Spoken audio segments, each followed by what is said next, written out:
ठाकरे भवनचा आज या ठिकाणी शिवाजी पार्क येथे एकत्रित अशी सभा होणार आहे आणि त्यासाठी आपण बघतोय की हे कार्यकर्ते जे आहेत ते अगदी जोशात या ठिकाणी दाखल झालेले बघायला मिळतात। भावकी जोमात गावकी कोमात अशा संदर्भातलं खरं तर विधान या ठिकाणी देण्यात आलेलं आहे। सोबतच मराठी माणसाचं सुरक्षा कवच म्हणजे ठाकरे हे असं आज तुम्ही या ठिकाणी लिहिलेलं आहे, काय कारण आहे? कारण आज बघा दोन ठाकरे बंधू बऱ्याच महिन्यांनी पुन्हा एकदा एकत्र येत आहेत सभेनिमित्त, निवडणुकीनिमित्त।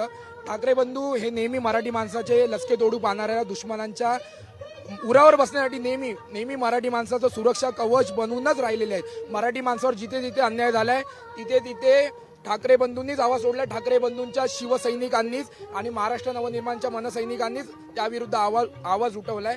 त्यामुळे मराठी माणसाचं सुरक्षा कवच म्हणून ठाकरे ब्रँडच। कोमात नेमकं कोण गेलंय? कोमात सगळे जे विरोधक आहेत तेच गेलेत, कारण दोन भावकी एकत्र आल्यामुळे त्यांची आता सध्या पूर्ण अवस्था वाईट झालेली आहे सध्या। पण विरोधक असं म्हणतायत की दोन भाऊ एकत्र येऊ देत तरी पण विकासाच्या दृष्टिकोनातून हे जे आहे ते शिवसेना आणि भाजपचं सरकार येऊ शकतं। पण विकासाच्या दृष्टिकोनातून आजपर्यंत गेली कित्येक वर्ष तेही याच शिवसेनेसोबत होते। या 2.5 वर्षात त्यांना एवढा काय मोठा साक्षात्कार झालाय तोच आम्हाला कळत नाही। 2.5 वर्षात केलं ते पण चोरूनच केलंय, सगळं जे काही केलं त्यांनी चोरूनच केलंय।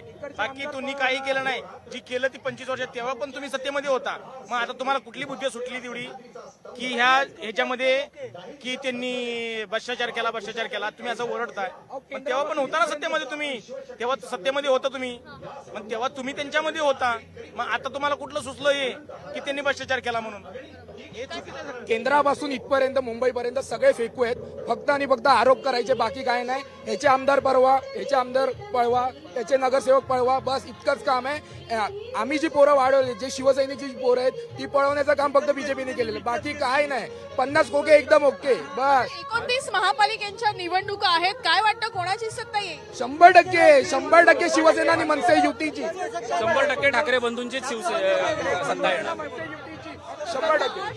आज या ठिकाणी खरं तर सभा आहे, त्या ठिकाणी स्क्रीन लावलेले आहे। तुम्हाला वाटतं की या स्क्रीनच्या माध्यमातून राज ठाकरे किंवा उद्धव ठाकरे काही पोल करतील? नाही, पोल असं होणार नाही, पण विरोधकांवरती जहरी ठिकाण म्हणजे होईलच होईल। ठाकरे शैलीत होईल, आणि ती पण असं नाही की नॉर्मल भाषण किंवा असं काही नाही। जे ठाकरे शैली बाळासाहेबांपासून जे चालून आले विरोधकांवरती कढण्याचं, तेच देखील हे दोन बंधू आज करतील। आपण बघतो की या ठिकाणी सभेसाठी कार्यकर्ते जे आहेत ते अगदी उत्साहात या ठिकाणी दाखल झालेले बघायला मिळत आहे। सोबतच या ठिकाणी दोन भाऊ एकत्र आल्यामुळे खरं तर गावकी कोमात चालली।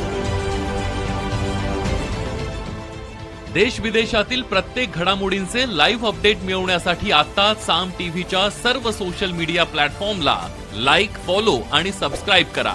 तसंच सर्व नोटिफिकेशनसाठी बेल आयकॉन प्रेस करायला विसरू नका।